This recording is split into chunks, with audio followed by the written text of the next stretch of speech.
দেশ বাঁচাও মানুষ বাঁচাও আন্দোলন কর্তৃক আয়োজিত রাখাইন পরিস্থিতি, মানবিক করিডর এবং বাংলাদেশের নিরাপত্তার ঝুঁকি শীর্ষক আলোচনা সভার সম্মানিত সভাপতি, উপস্থিত জাতীয় নেতৃবৃন্দ, সবাইকে আমার সংগ্রামী সালাম এবং শুভেচ্ছা।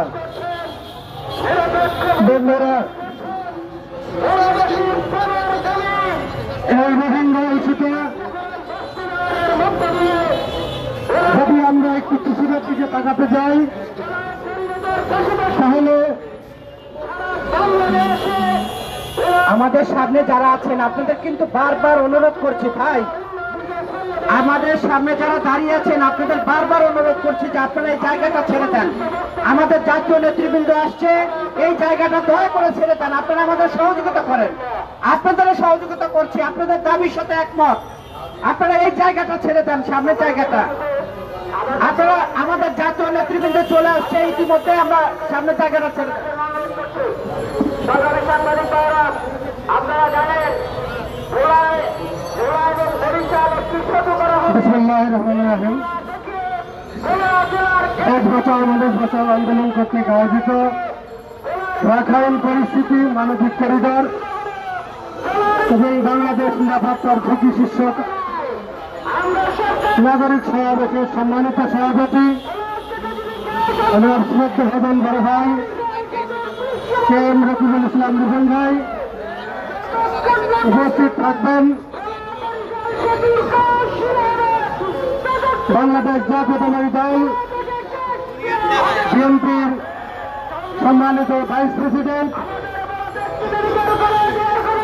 ডক্টর আসাদুজ্জামান রিপন ভাই সহ উপস্থিত জাতীয় নেতৃবৃন্দ, সবাইকে আমার সংগ্রামী সালাম এবং শুভেচ্ছা। বন্ধুরা,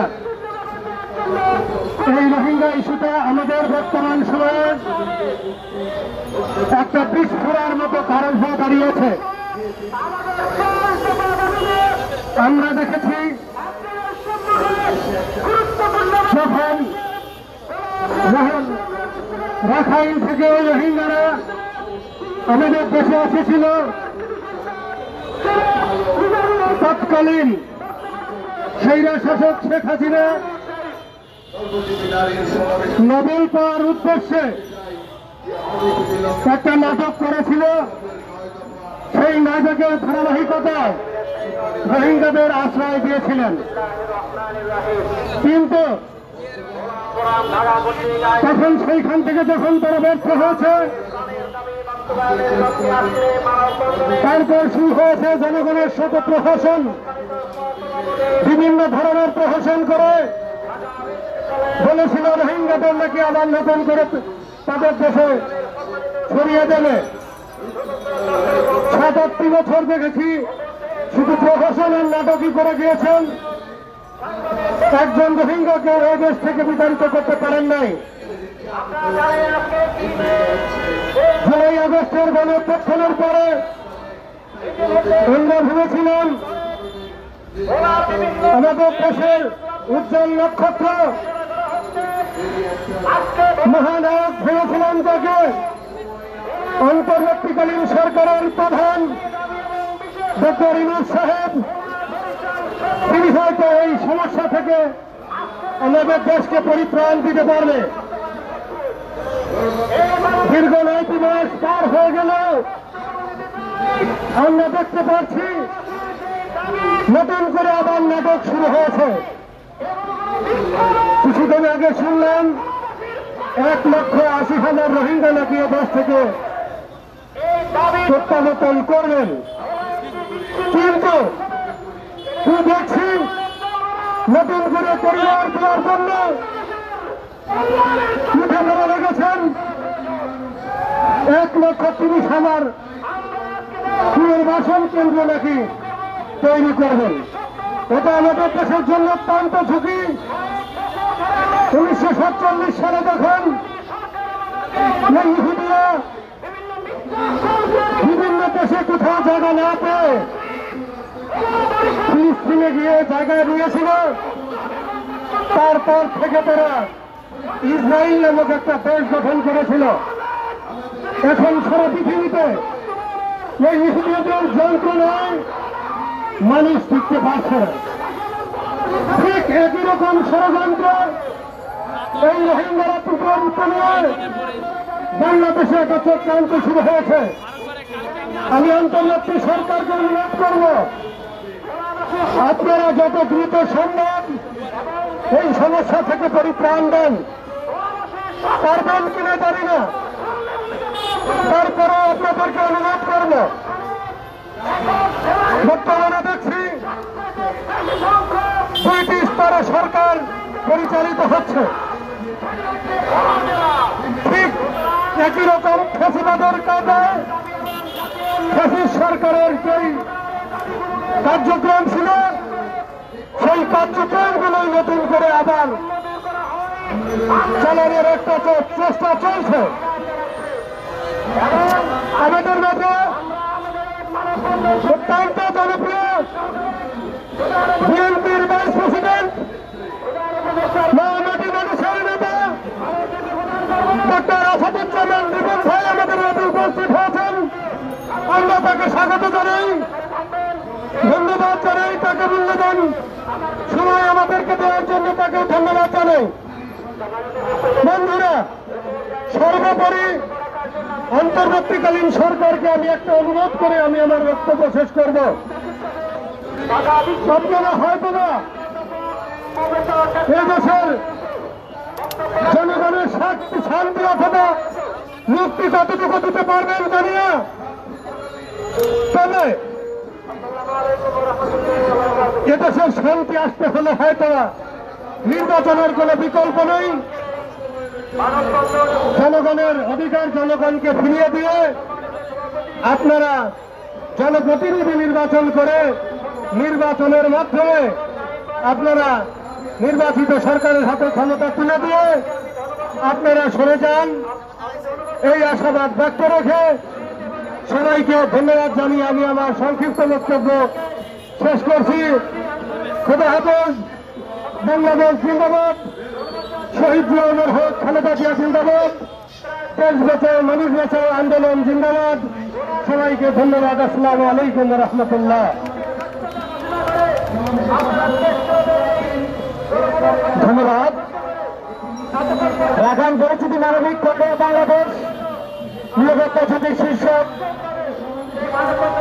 রাখাইন সদস্য ইতিমধ্যে মাঝামাঝি উপস্থিত হচ্ছেন doctor Asaduzzaman Ripon, vice chairman Bangladesh জাতীয় দল বিএনপি। এই পর্যায়ে আমি সংক্ষিপ্ত বক্তব্য দেওয়ার জন্য অনুরোধ জানাচ্ছি নাইদুল ইসলাম আসাদ, সভাপতি ঢাকা মহানগর উত্তর ন্যাশনাল লেবার পার্টি।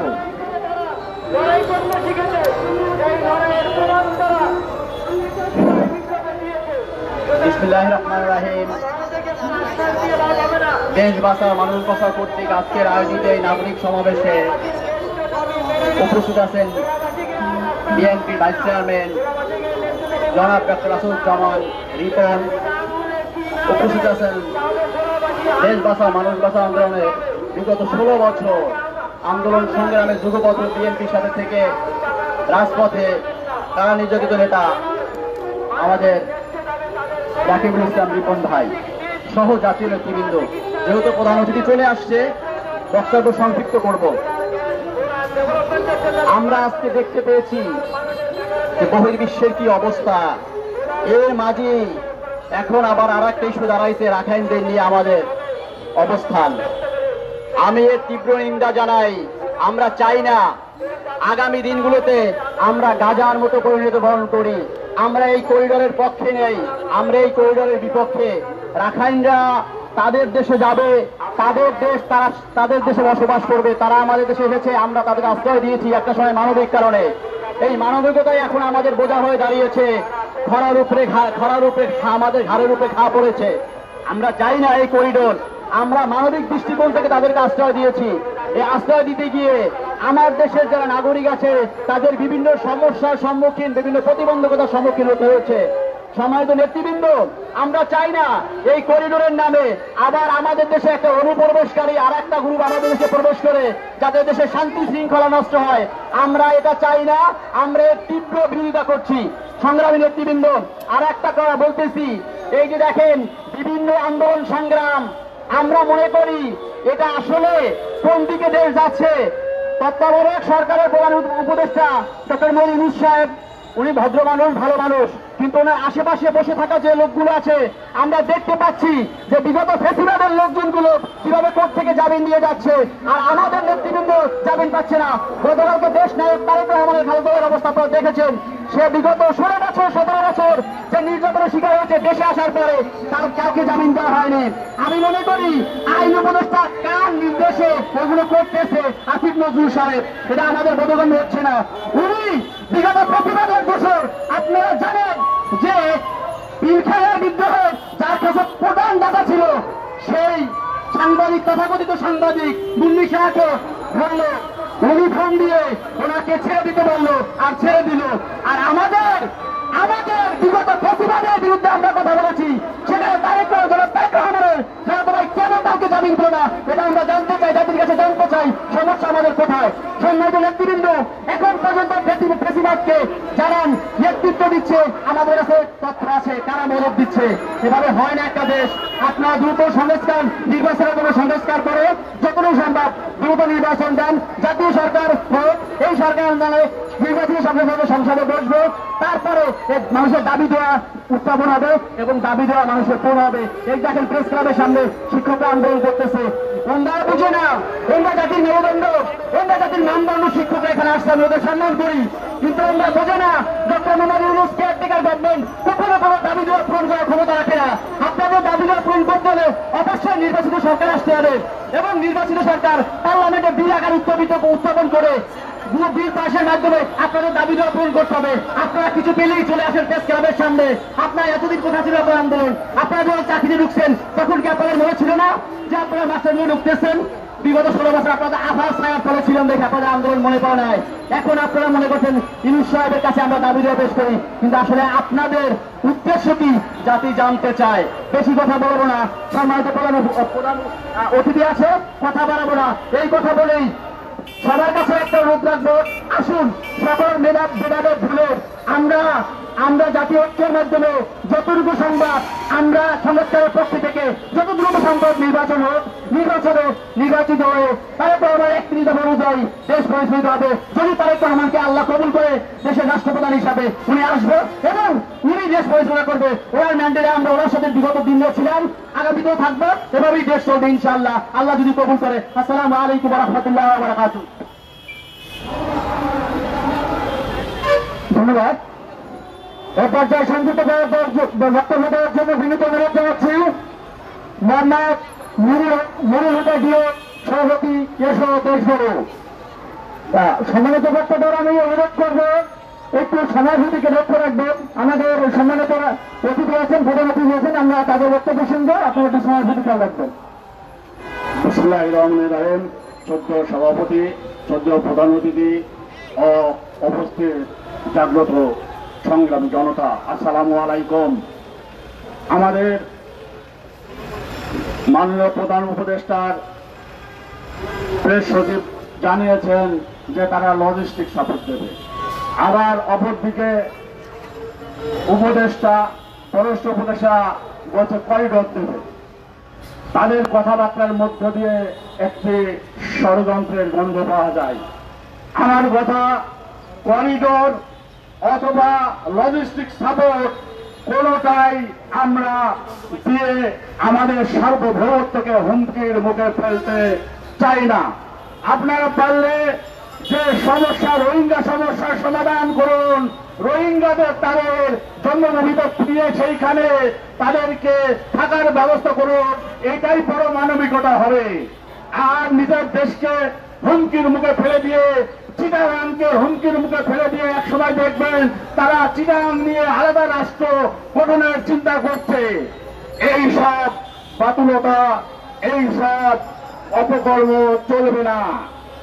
এর সব মূল কারণ হলো কি জানেন?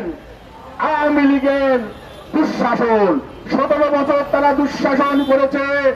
আমাদের দুঃশাসনের সংগ্রামের আন্দোলনের ভয় ভীত হয়ে পালিয়ে গেছে পুলিশের কাছে না, কিন্তু ভারতে বসে সে বিভিন্ন রকম কলকাঠি নাচছে এবং তার দেশীয় দোসররা দালালরা এখনো পর্যন্ত স্বপ্ন দেখছে শেখ হাসিনা ফিরে আসবে, আওয়ামী লীগ আবার পুনর্গঠিত হবে, পুনর্বাসিত হবে। যার জন্য তারা সমস্ত অপকর্ম করছে, সমস্ত উন্নয়নকে বাধাগ্রস্ত করছে, সমস্ত জায়গায় তারা বিঘ্ন সৃষ্টি করছে। তাই আমি স্পষ্টভাবে ভাষায় বলতে চাই এবং সমস্ত রাজনৈতিক দল, ফ্যাসিস্ট বিরোধী রাজনৈতিক দলের কাছে আমি আহ্বান জানাবো যে এই সন্ত্রাসী গণহত্যাকারী ফ্যাসিস্ট আওয়ামী লীগকে সর্বপ্রথম নিষিদ্ধ করতে হবে, তাহলে এদেশ নামমুক্ত হবে। যারা স্বপ্ন দেখছে, দুঃস্বপ্ন দেখছে, তাদের স্বপ্ন ভেঙে যাবে, তারা সোজা হয়ে যাবে, হয় চাকরি ছেড়ে চলে যাবে, আর না হয় তারা ঠিক মতো কাজ করবে। ভারতীয় দালালরা যদি আর দালালি করতে পারবে না, দেশ ভারতীয় আধিপত্য মুক্ত হবে। তাই আর আমরা মূল সমস্যায় যাই। আসুন সবাই ঐক্যবদ্ধ হয়ে সর্বপ্রথম আমরা আওয়াজ তুলি যে আপনার আওয়ামী লীগ সন্ত্রাসী নিষিদ্ধ চাই এবং প্রত্যেকটা জেলা উপজেলায় আইন সেল গঠন করে, ল সেল গঠন করে এই ফ্যাসিস্টদের সরকারি উদ্যোগে বিচারের ব্যবস্থা অতি সত্বর করতে হবে। আল্লাহ হাফেজ। বাংলাদেশ জিন্দাবাদ। ধন্যবাদ। এ পর্যায়ে আমি সংক্ষিপ্ত বক্তব্য দেওয়ার জন্য অনুরোধ জানাচ্ছি Rupam Razzak online activist. Rupam Razzak online activist. দুঃখিত। এ পর্যায়ে আমি সংক্ষিপ্ত বক্তব্য দেওয়ার জন্য অনুরোধ জানাচ্ছি সাবেক ছাত্র নেতা মোহাম্মদ রমিজউদ্দিন রুমি, জাতীয়তাবাদী কৃষক দল সদস্য, কেন্দ্রীয় সদস্য, জাতীয়তাবাদী কৃষক দল। সাবেক ছাত্র নেতা মোহাম্মদ রমিজউদ্দিন রুমি।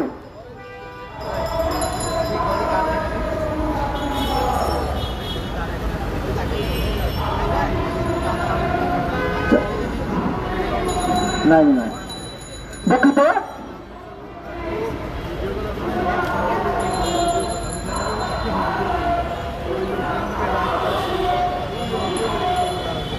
এরপর আমি বক্তব্য দেওয়ার জন্য অনুরোধ জানাচ্ছি মোহাম্মদ শওকত, সাংবাদিক নেতা। মোহাম্মদ শওকত, সাংবাদিক নেতা।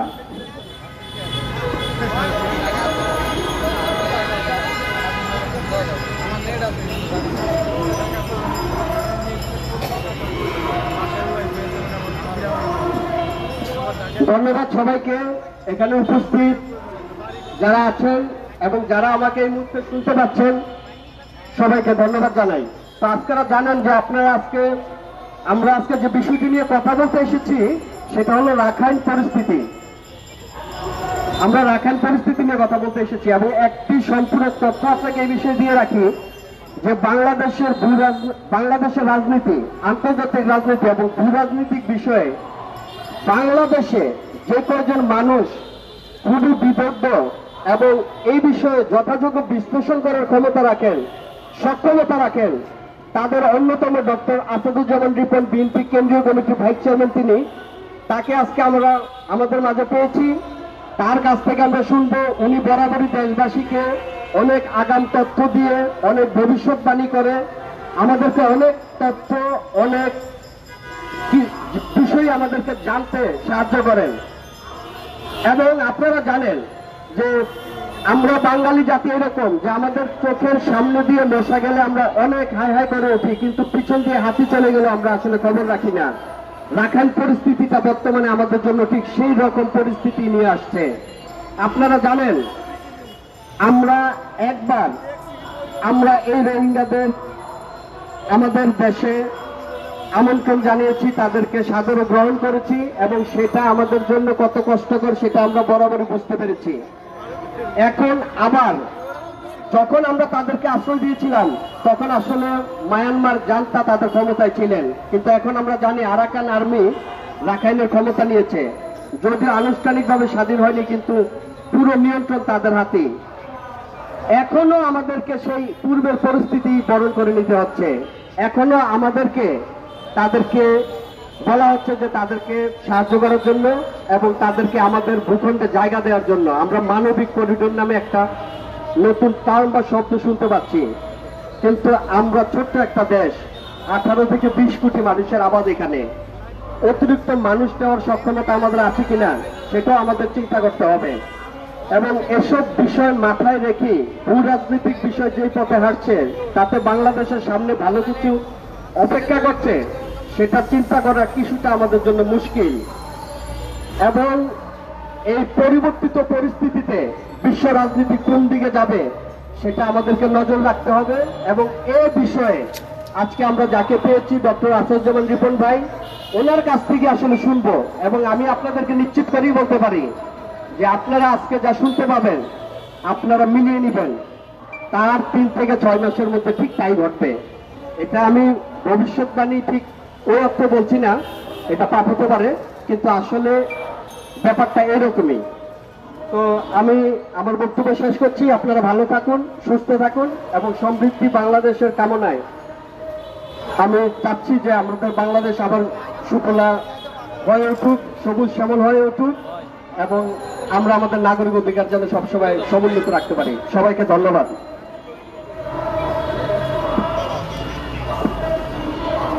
ধন্যবাদ।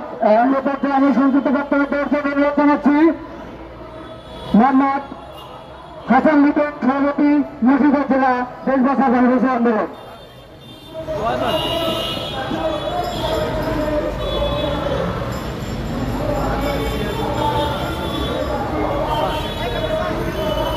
বিসমিল্লাহির রহমানির রহিম। দীর্ঘ 17 বছরের রাজপথের আন্দোলনের সংগঠন বাংলাদেশ দেশ বাঁচাও মানুষ বাঁচাও আন্দোলন বাংলাদেশের সুযোগ্য সভাপতি একেএম রফিকুল ইসলাম রিপন আজকের সভাপতি। আজকে আমাদের প্রধান আকর্ষণ, প্রধান অতিথি বাংলাদেশ জাতীয়তাবাদী দল বিএনপি ভাইস প্রেসিডেন্ট, আমাদের মুন্সিগঞ্জ বিক্রমপুরের গর্ব জননেতা আসাদুজ্জামান রিপন মহোদয়। আজকে আমরা বক্তব্য রিপন আমাদের প্রধান অতিথির দিক নির্দেশনামূলক বক্তব্য শুনব, আপনারা শুনবেন। আমি সবাইকে আজকে যারা এখানে অংশগ্রহণ করছেন সবার সুস্বাস্থ্য দীর্ঘ কামনা করছি। আল্লাহ হাফেজ। ধন্যবাদ। এরপর আমি সংক্ষিপ্ত বক্তব্য দেওয়ার জন্য অনুরোধ জানাচ্ছি মোহাম্মদ কামরুল হাসান, রাজনৈতিক বিশ্লেষক, রাজনৈতিক ব্যক্তিত্ব।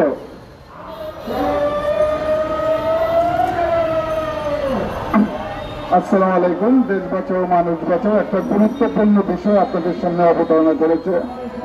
আমি শুধু একটা জায়গা আপনাদেরকে দৃষ্টি দিতে চাই। আসলে রোহিঙ্গা এই রাখাইন এই জাতিগোষ্ঠীকে আমরা কিভাবে দেখব? আমরা যদি পুরো পৃথিবীর বিশ্বের যে মুসলিমদের নির্যাতিত মুসলিমদের তালিকায় ফেলাই, তাহলে গাজার ফিলিস্তিনিদেরকে একটা তালিকায় ফেলাবো, ভারতের মুসলিমদেরকে তালিকায় ফেলাবো, কাশ্মীরের মুসলিমকে তালিকায় ফেলাবো। একইভাবে আরাকানের রাখাইন তারাও একজন মুসলিম জনগোষ্ঠীর প্রতিনিধিত্ব করে। এবং আমরা দেখি যে মুসলিমরা কোন জায়গায় নির্যাতিত হলে বিশ্বমরণরা কখনো কথা বলে, কখনো তারা মুসলিম নির্যাতনে সহযোগিতা করে। আমরা দেখি ফিলিস্তিনি মুসলিমরা যখন মারা যায় তখন আমেরিকা ইসরায়েলকে সাপোর্ট দেয়, কিন্তু চীনের উইগুরের মুসলমান যখন আক্রান্ত হয় তখন আবার আমেরিকা মানবাধিকারের কথা বলে।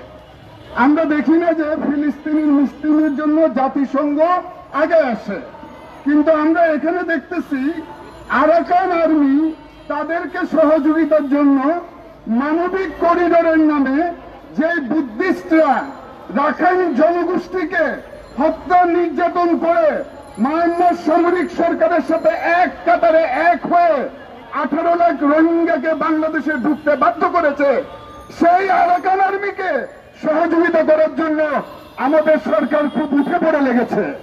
আমাদের 24-এর বিপ্লবে কি এই ধরনের কোন দাবি ছিল? আমাদের 24-এর বিপ্লবের দাবি কি ছিল ইলন মাস্কের ইন্টারনেট আসবে? আমাদের 24-এর বিপ্লবের দাবি কি ছিল আরাকান আর্মি বুদ্ধিস্টদেরকে মানবিক করিডোর দিব? তাই আমরা বলতেছি যে আজকের দেশ বাঁচাও মানুষ বাঁচাও রিপন আমার বন্ধু মানুষ তাকে অত্যন্ত ধন্যবাদ জানাই। আজকে যারা বিজ্ঞজন তারা এই বিষয়ের উপর কথা বলবে। আমি শুধু বলতেছি একটা মুসলিম জাতি গোষ্ঠীকে নিপীড়নের এবং তাদেরকে নিয়ে আরেকটা রাজনীতি করার এই বিশ্ব মোড়লদেরকে সুযোগ দেওয়ার জন্য এই মানিব্রেক করিডোরটা আসতেছে। সবাইকে সতর্ক থাকার আহ্বান জানিয়ে আমি আমার বক্তব্য শেষ করছি। আসসালামু আলাইকুম। ধন্যবাদ। এ পর্যায়ে আমি বক্তব্য দেওয়ার জন্য অনুরোধ জানাচ্ছি মোহাম্মদ শরীফুল ইসলাম, দলীয় মুখপাত্র, national labour party Bangladesh.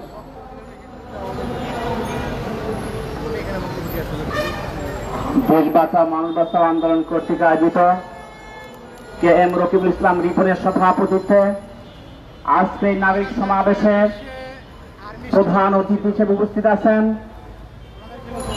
Bangladesh জাতীয়তাবাদী দল বিএনপির vice chairman doctor Asaduzzaman Ripon, উপস্থিত গাইবান্ধা 4 আসনের সাবেক বিএনপি এমপি শামীম কায়সার লিঙ্গন সহ বিভিন্ন পর্যায়ের নেতৃবৃন্দ, সাংবাদিক বন্ধুগণ, আসসালামু আলাইকুম ওয়া রাহমাতুল্লাহ।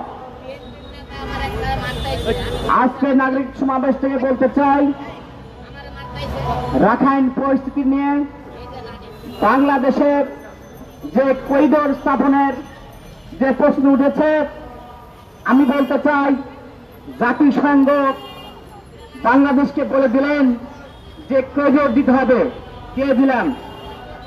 এ হবে না। এই দেশ বাংলাদেশের জনগণের পর্দার আড়ালে কোনো সিদ্ধান্ত আমরা কোনোভাবেই মেনে নেব না। আপনারা জানেন, দীর্ঘ 17 বছরে ভারতের একমাত্র পেট এজেন্ট ছিল শেখ হাসিনা। দীর্ঘ 17 বছরে বাংলাদেশকে একটি কারাগারে পরিণত করেছিল, শিক্ষা ব্যবস্থাকে ধ্বংস করেছে, স্বাস্থ্য ব্যবস্থাকে খেয়ে ফেলেছে। বাংলাদেশে লক্ষ লক্ষ বেকারত্ব বেড়ে গিয়েছে। বাংলার মানুষ এখন দীর্ঘ 17 বছর স্বৈরাচারী শেখ হাসিনা সরকারকে বাংলাদেশ থেকে পালাতে বাধ্য করেছে। বাংলাদেশে যে অন্তর্বর্তীকালীন সরকার প্রতিষ্ঠিত হয়েছে, আমরা আজকে দীর্ঘ শ্বাস নিতে পারছি, নিশ্চিন্তে ঘুমাতে পারছি, স্বাধীনতা ভোগ করতে পারছি। কিন্তু বলতে চাই, প্রশাসনকে বলতে চাই, স্বরাষ্ট্র উপদেষ্টাকে বলতে চাই, আইন উপদেষ্টাকে বলতে চাই, আপনারা এই কয় মাসে কতজন স্বৈরাচারী হাসিনার দোষরদেরকে গ্রেফতার করেছেন? আপনারা এই রিপোর্ট জনগণের সামনে পেশ করুন। আজকের এই নাগরিক সমাবেশে বলতে চাই, আপনারা দীর্ঘ 17 বছরে রাষ্ট্রের বিভিন্ন স্নায়ু কেন্দ্রগুলোতে যেভাবে আপনাদের আধিপত্য বিস্তার করে বাংলাদেশকে কব্জা করে রেখেছিলেন, আজকে বাংলাদেশে মানুষ মুক্তি পেয়েছে। আজকে বাংলাদেশের কোন সিদ্ধান্ত, কোন চুক্তি পর্দার আড়ালে হতে দেওয়া যাবে না। আজকের এই সমাবেশ থেকে বলতে চাই, আমরা বাংলাদেশের মানুষ, বাংলাদেশের জনগণ নির্বাচনের জন্য উন্মুখে আছে। তারা নিজেদের পছন্দের প্রার্থীকে ভোট দিয়ে সরকার গঠন করবে। যেই সরকার বাংলাদেশের বেকারত্ব দূর করবে, স্বাস্থ্য ব্যবস্থাকে ফিরিয়ে আনবে, শিক্ষা ব্যবস্থাকে ঢেলে সাজাবেন এবং বাংলাদেশ সুশৃঙ্খল একটি রাষ্ট্রে পরিণত হবে। বিশ্বের দরবারে বাংলাদেশ মাথা উঁচুতে থাকবে, এই আশাবাদ ব্যক্ত করে আমি আমার সংক্ষিপ্ত আলোচনা শেষ করছি। আসসালামু আলাইকুম ওয়া রাহমাতুল্লাহ। ধন্যবাদ। এ পর্যায়ে আমি বক্তব্য রাখার জন্য বিনীত অনুরোধ জানাচ্ছি মোহাম্মদ গিয়াসউদ্দিন খোকন, সভাপতি জিয়াউর রহমান কল্যাণ পরিষদ।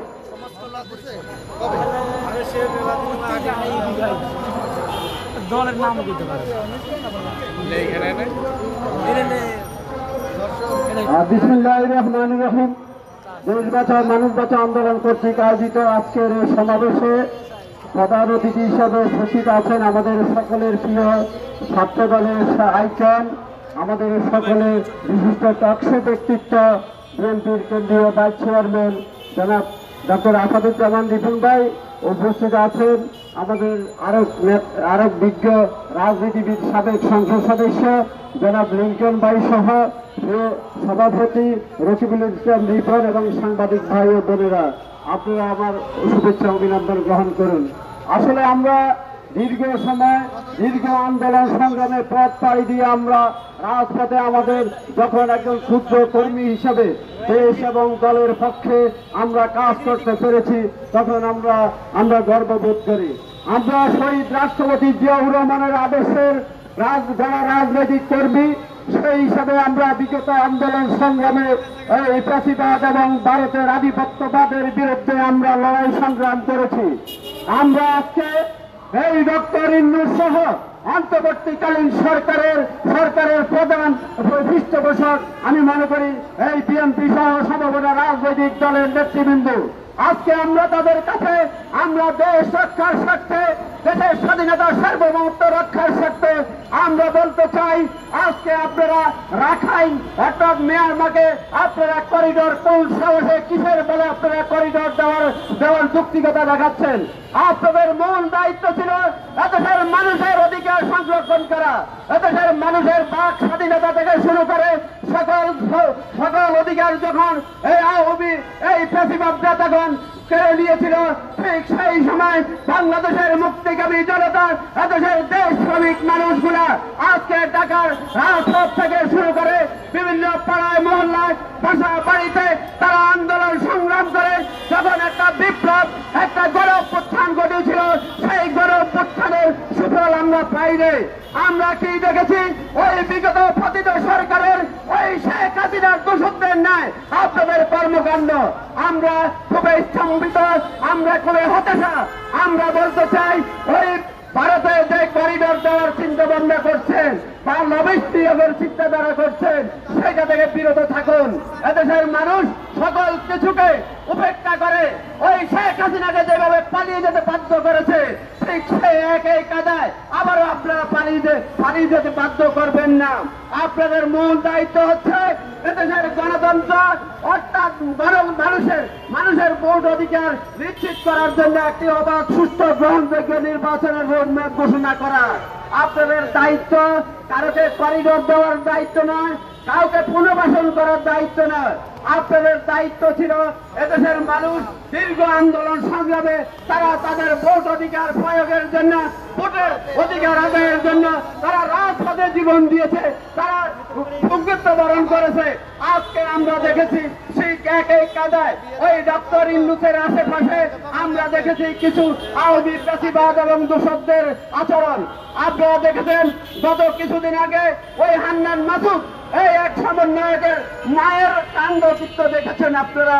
সেদিন আমরা এই জন্য গণঅভ্যুত্থান ঘটিনি, সেই দিন ওই মহিলাটা যেভাবে একটা পুরুষকে থাপ্পড় মেরেছে এবং সেই ক্ষমতার অপব্যবহার করেছে, আপনারা কি বুঝাতে চাচ্ছেন? আপনারা সতর্ক হয়ে যান।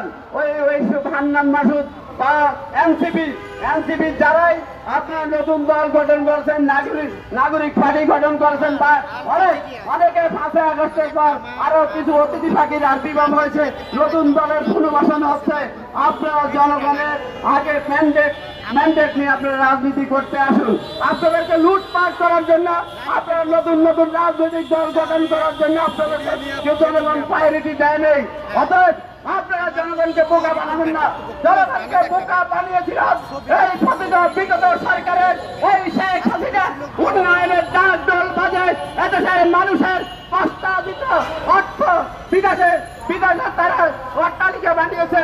আজকে সেই কোথায় ওই শেখ হাসিনা তার দোষকদের যে দাম্ভিকতা, তারা যে দেশের মানুষের প্রস্তাবিত অর্থ বিদেশে পাচার করে পর্বত বাড়িয়েছে, আজকে সেই টাকা ফেরত আনার জন্য আমাদের মূল দাবি ছিল। শেয়ার বাজার থেকে লুণ্ঠন করেছে হাজার কোটি টাকা, এদেশে আর্থিক প্রতিষ্ঠান থেকে লুপাট করেছে এবং সেই লুপাটের টাকা আপনারা ফেরত এনে এদেশের টেকসই উন্নয়নের কাজে লাগান। আমরা আপনাদের কোনো কথা শুনতে চাই না। আমরা চাই জনগণের অধিকার আদায়ের, জনগণের অধিকার সংরক্ষণ এবং জনগণের দাবি আদায়ের লক্ষ্যে আমরা একটা অবাধ সুস্থ গ্রহণযোগ্য নির্বাচন যে নির্বাচন হবে জনগণ তাদের ম্যান্ডেট দিতে, জনগণের সমর্থিত এবং জনগণের কল্যাণমুখী রাজনীতি নির্বাচন করবে। আমরা এই দেশ বাঁচাও মানুষ বাঁচাও আন্দোলন সকল নেতৃবৃন্দকে আন্তরিক ধন্যবাদ জানিয়ে আমার বক্তব্য শেষ করছি। শহীদ জিয়া মহক, দেশনেত্রী বেগম খালেদা জিয়া এবং আমাদের বিএনপির ভারপ্রাপ্ত চেয়ারম্যান জনাব তারেক রহমানের সুস্বাস্থ্য দীর্ঘায়ু কামনা করে আমার বক্তব্য শেষ করছি। ধন্যবাদ। ধন্যবাদ। এ পর্যায়ে সংক্ষিপ্ত বক্তব্য দেওয়ার জন্য অনুরোধ জানাচ্ছি মোহাম্মদ তারিকুল ইসলাম, চেয়ারম্যান জনতার অধিকার পার্টি। জনাব মোহাম্মদ তারিকুল ইসলাম, চেয়ারম্যান জনতার অধিকার পার্টি, তাকে তার বক্তব্য দেওয়ার জন্য বিনীত অনুরোধ জানাচ্ছি।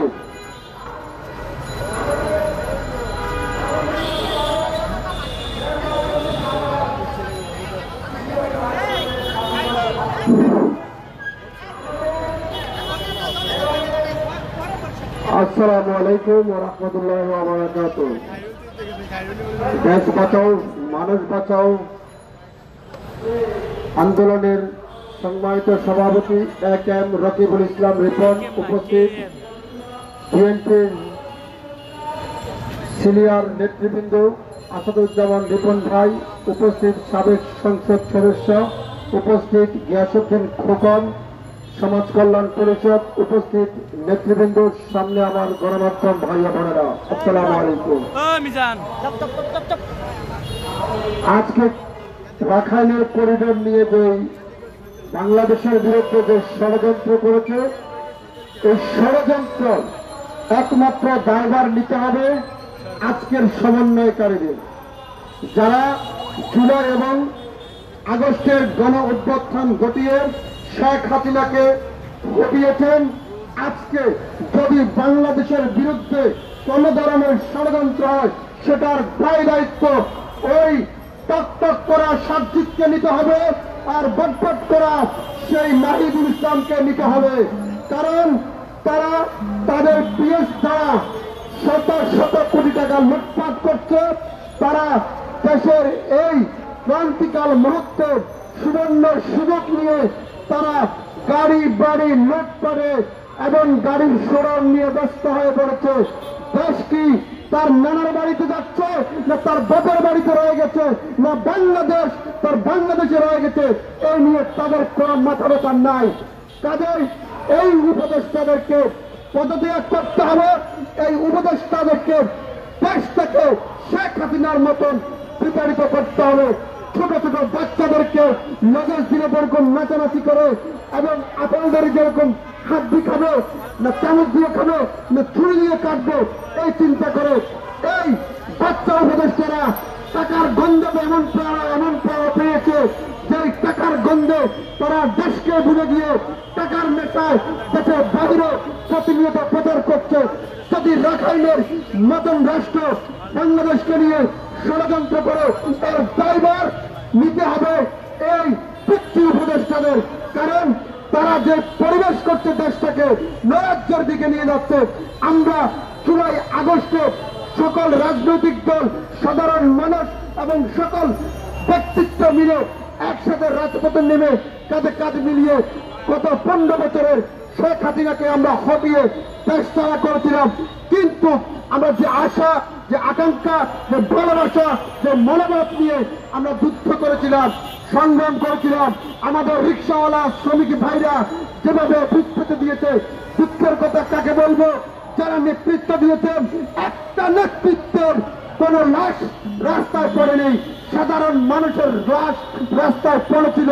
আর আজকে লুটপাট করেছে 5 তারিখের আগে লুকিয়ে থাকা সেই সমস্ত রাজনৈতিক দলের হাইব্রিড নেতারা, সেই সমস্ত সমন্বয়কারীর নামে সেই সমস্ত আত্মীয় স্বজনেরা লুটপাট করছে।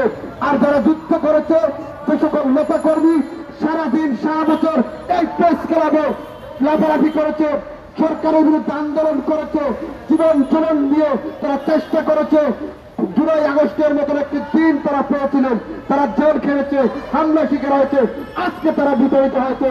আর আজকে যখন তারা চুপ হয়ে গেছে, তখন বাংলাদেশের বিরুদ্ধে ষড়যন্ত্র হয়েছে। চুপ থাকি আর যাই কিছু থাকি, দেশের বিরুদ্ধে যারাই ষড়যন্ত্র করবে আমরা কি পেয়েছি আর কি পাইনি সেটা দেখার সময় নেই। প্রয়োজনে দেশের জন্য আবারও ঝাঁপিয়ে পড়বো। যারা ষড়যন্ত্র করছেন তাদেরকে বলবো, যারা তাও বাহানা করে ক্ষমতায় আরো দীর্ঘদিন থাকার প্রচেষ্টা করছেন তাদেরকে বলবো, শেখ হাসিনার হাল দেখেছেন, যাওয়ার সময় পেয়েছে 5 মিনিট, আর আপনাদের যাওয়ার সময় 5 সেকেন্ডও পাবেন না। কারণ বাংলাদেশের মানুষ বুঝে গেছে, শিখে গেছে কিভাবে আন্দোলন করতে হয়, কিভাবে সংগ্রাম করতে হয়। আর এই সংগ্রামের মধ্য দিয়ে প্রয়োজনে বিপ্লব হয়েছে, হবে। আরো একটি জুলাই এবং আগস্টের জন্য প্রস্তুত থাকুন। কারণ এই লাফালাফি বন্ধ করুন, গাড়ির সরণ বন্ধ করুন। এক পক্ষ বলছে হাসনাত স্বার্থীর এত টাকা পাইছে গো, আর যে পক্ষ বলছে সে পক্ষ দেখেছি গত কয়েকদিন আগে গাড়ির সরাউন দিচ্ছেন। তাহলে 5 তারিখের পরে এত বড় সরাউনের টাকা পেয়েছেন কই? এখান থেকে যাবতীয় অফিসে গাড়ি রিক্সা ভাড়া নাই। আর আমরা গত 17 বছর আমরা আন্দোলন সংগ্রাম করে জুলুম কেটেছি।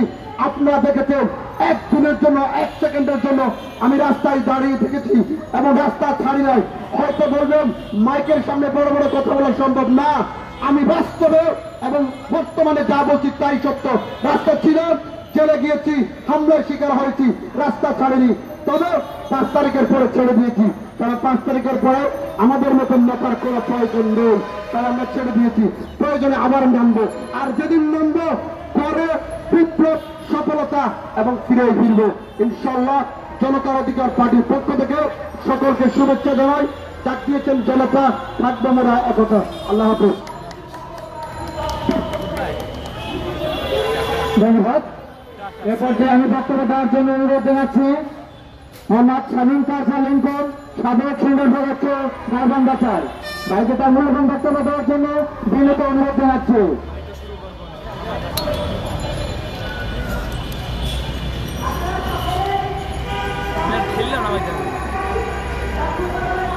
আসসালামু আলাইকুম। বিসমিল্লাহির রহমানির রহিম। নাহমাদুহু ওয়া নুসাল্লি আলা রাসূলিল কারীম।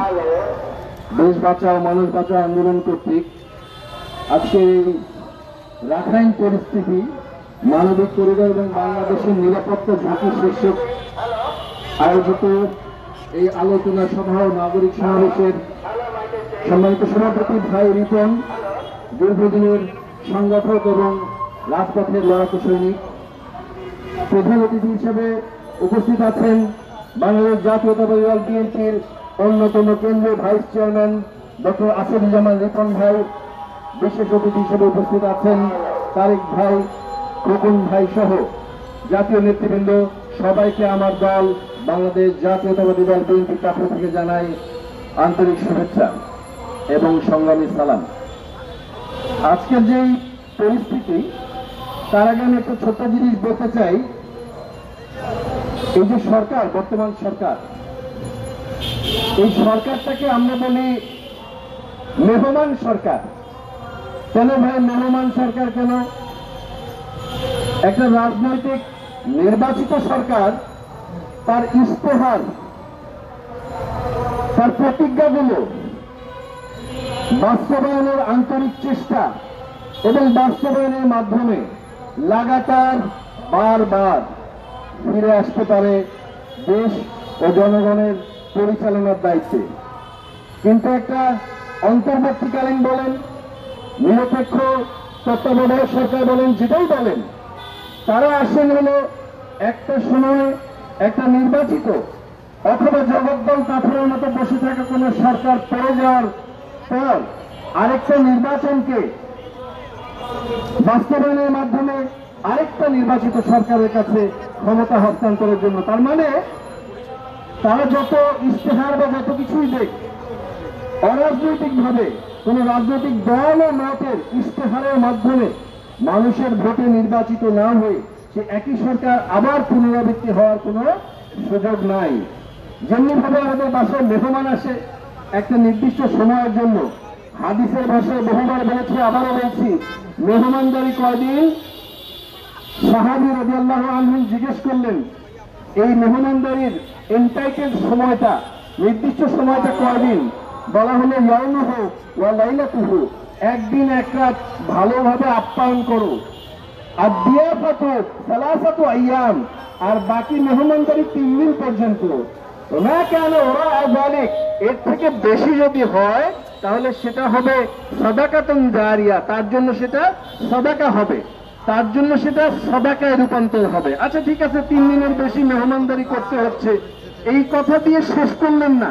রাসূল সাল্লাল্লাহু আলাইহি ওয়াসাল্লাম সেই হাদিসের রাতে আবার বলছেন, মান কানা ইউমিনু বিল্লাহি ওয়াল ইয়াউমিল আখির ফালিয়াকুল খাইরান আও লিয়াসমুত। আর যারা আল্লাহ এবং আখিরাতের প্রতি ঈমান আনে সে যেন ভালো কথা বলে, নাহলে চুপ থাকে। আচ্ছা মেহমানদারি হবে একদিন, তারপর 3 দিন ভালো করে খাওয়া দাওয়া করাবেন, একদিন 3 দিন মেহমানদারি করবেন, তারপরে এই কথা কেন আসলো যে যদি আল্লাহ আখিরাতের প্রতি ঈমান আনে তাহলে যেন ভালো কথা বলে, নাহলে চুপ থাকে। 3 দিনের বেশি মেহমানদারি করতে গিয়ে আপনার হয়তো একটু ভারী লাগতেছে। যিনি মেহমান হিসেবে আছেন তিনি এখন সাদাকার ক্যাটাগরিতে পড়ে গেছেন, ভালো কথার সমস্যা নাই, তারও যেন একটু হিসাব করে কথাবার্তা বলেন। যিনি মেজবান আছেন তার যেন হঠাৎ করে একটু ভারী লাগার কারণে একটু বিরক্ত হয়ে 2-1টা কটাক্ষ কথা না শুনিয়ে দেন। এই জন্য হাদিসের শেষাংশে বলা হলো, যার কথা বলতে হবে সে যেন হয় ভালো কথা বলে, না হলে চুপচাপ থাকে। মনে রাখবেন, এই মেহমান সরকার, আপনাদের মাথায় রাখতে হবে আমাদের এই ভূখণ্ডে, এই বাংলাদেশে মেহমানদারি সরকারের মেয়াদ কিন্তু 3 মাস। আপনার 3 মাস যদি আমরা একদিন ধরি, 3 তারিখে 9 মাস চলছে, কিন্তু এই তো আর 1টা মাস পরে সাদাকার ক্যাটাগরিতে পড়ে যাবেন। মনে রাখবেন, আপনারা কিন্তু প্রয়োজনের থেকে বেশি ভারী হয়ে যাচ্ছেন। হিসাব করে কথা বলবেন, হিসাব করে পদক্ষেপ দিবেন। এই বাংলাদেশের জনগণের, এই ভূখণ্ডের, এই দেশের সার্বভৌমত্বে আঘাত আসে, এই ধরনের বিষয়ে কথাবার্তা কাজকর্ম করতে হিসাব করে কথা বলবেন, হিসাব করে কাজ করবেন। কারণ অলরেডি আপনারা কিন্তু ওভার টাইমে চলতেছেন। আরেকটা জিনিস বলি, একটা দেশের রাজনৈতিক ভাবে যারা সিদ্ধান্ত নেয় তারা হলো এই দেশের হৃৎপিণ্ড। মনে রাখবেন, একটা জেনারেল যুদ্ধ পরিচালনা করে, তার সৈন্য সামন্ত নিয়ে সে যুদ্ধে ঝাঁপিয়ে পড়ে, কিন্তু যুদ্ধ হবে কি হবে না এই সিদ্ধান্ত নেয় পার্লামেন্ট, এই সিদ্ধান্ত নেয় জনগণের নির্বাচিত সরকার। এটাই গণতান্ত্রিক পদ্ধতি। এখানে জনগণের নির্বাচিত সরকার নাই, আপনাদের কিন্তু সেই ম্যান্ডেট নাই। অনেকে বলে এই সরকার নাকি কিছুই পারে না। আমি বলতে চাই, কে বলেছে এই সরকার পারে না? এই সরকার তো অনেক কিছু পারে। কে বলেছে পারে না? এই সরকার এই 24 জুলাই গণ অভ্যুত্থানের যারা রক্ত দিয়েছে তাদেরকে বাদ দিয়ে, তাদের অধিকাংশকে বাদ দিয়ে উপদেষ্টা পরিষদ গঠন করতে পারে। এই সরকার রমজান মাসে মুসলিমের অন্তরের অনুভূতিকে আঘাত করে বিতর্কিত ব্যক্তিকে নারী দিবসে পুরস্কৃত করতে পারে। এই সরকার নির্দিষ্ট একটা অঞ্চলের লোকজনকে নিয়ে নন গভর্নমেন্ট অ্যাটিটিউড থেকে বের হয়ে আসতে না পেরে এনজিও লোকদেরকে নিয়ে এই সরকারের উপদেষ্টা পরিষদ ভরে দিতে পারে। এই সরকার পারে না কে বলেছে ভাই? এই সরকার এই মুসলিম ফেরত পাঠাবে, এই ধরনের গ্ল্যাড টাইডিংস, সস্তা সেন্টিমেন্ট দিতে পারে। আদতে সে কি পারে? আদতে পারে হলো অন্য দিক দিয়ে জনসমর্থন ছাড়া, সবার সাথে আলোচনা ছাড়া, হঠকারী ভাবে করিডোর দিয়ে এই সার্বভৌমত্বকে আঘাত করে অন্য দিক দিয়ে অলরেডি 1 থেকে 1.5 লক্ষ রোহিঙ্গা নতুন করে আমদানি করতে পারে। এই সরকার পারে না কি কি দেখেন, আমি বলি আপনাকে, কত কিছু তো পারে বললাম, তাই না? আরেকটা জিনিস পারে ভাই, এই সরকার যেহেতু মেহমান সরকার, এর আগে একটা সরকার ছিল জগদ্দল পাথরের মতো বসেছিল, তার কিন্তু একটা প্রভু ছিল, তার কে প্রভু ছিল সেটা কিন্তু প্রমাণিত। সে কিন্তু পালিয়ে সেই প্রভুর বাড়িতে আশ্রয় নিয়েছে। এই সরকার একটা গর্ত থেকে বের করে আরো বড় গর্তে জনগণকে নিয়ে ঝাঁপিয়ে পড়তে পারে। সে তার কর্মকাণ্ডের মাধ্যমে বুঝিয়ে দিতে পারে আরো কত প্রভু তাদের আছে। এমন সব সংস্থার কাছে তারা প্রভুত্ব স্বীকার করেছে, যারা গাজার মুসলিমের পাশে দাঁড়ায় না, এখানে জিও পলিটিক্যাল বেনিফিট নেওয়ার জন্য এই দেশের সার্বভৌমত্বকে ধ্বংস করে হলেও এই রাখাইন মুসলিমদেরকে নিয়ে তারা এখানে তাদের মায়া কান্না শেষ হয় না। ফেসবুকেও অনেকে দেখি এই সরকারের ব্যাপারে যখন ঈদের আগে গ্ল্যাড টাইডিংস দিয়েছিল যে রোহিঙ্গাদের পুনর্বাসনের পাশাপাশি তাদেরকে ফেরত পাঠানোর ব্যবস্থা হবে, অনেকের চোখে পানি চলে আসে এই মুসলিম সেন্টিমেন্টকে ধারণ করে। আজকে যখন সার্বভৌমত্বকে ধ্বংস করে হুমকির মুখে ফেলে, জাতীয় নিরাপত্তার ঝুঁকির মুখে ফেলে, সবার সাথে আলোচনা ছাড়াই এই ধরনের করিডোর দেওয়ার সিদ্ধান্ত নেয়, তখন সেই ভাইদেরকে দেখি আজকে তারা কোরআন মুখস্থ করার কয়টা সূরা মুখস্থ করবেন সেগুলো নিয়ে স্ট্যাটাস দেয়, জীবনকে কিভাবে সাজাবেন সেগুলো নিয়ে স্ট্যাটাস দেয়। কেন সেদিন যে রোহিঙ্গা ফেরত পাঠাবে ধন্যবাদ দিয়ে আপনার চোখে পানি এসেছিল ধন্যবাদ দিয়ে, আজকে কেন আপনার আশঙ্কা দিয়ে আপনার ফেসবুক পোস্ট দেখি না ভাই? এই সরকার যা যা পারে তো বললাম, পারে না কি একটু শোনেন। এই সরকার পারে না হলো এই জুলাই গণ অভ্যুত্থানে যারা আহত হয়েছে, এখনো যারা অকাতরে হাসপাতালে পড়ে আছে, তাদের পুনর্বাসন, তাদের চিকিৎসার ব্যবস্থা করতে পারে না। এই সরকার পারে না।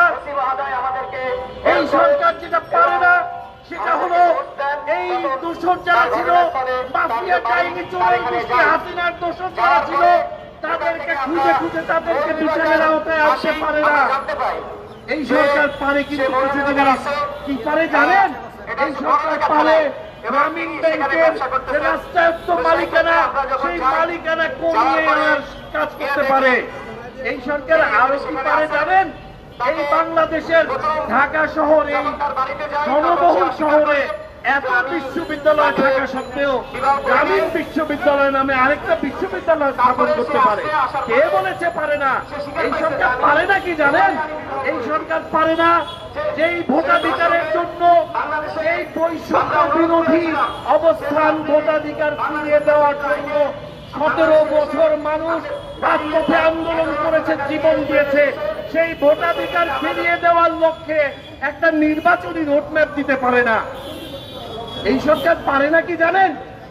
যেই ভোটাধিকারের ফলে যেই সরকার নির্বাচিত হয়েছিল সেই 71-70-এ, সেই ভোটাধিকারের সম্মান না জানিয়ে যে পশ্চিম পাকিস্তান এখানে যুদ্ধের সূচনা করেছিল, যে জুলুমের শুরু হয়েছিল, সেই ভোটাধিকার ফিরিয়ে দেওয়া যে কতটা জরুরি সেটা উপলব্ধি করতে পারে না।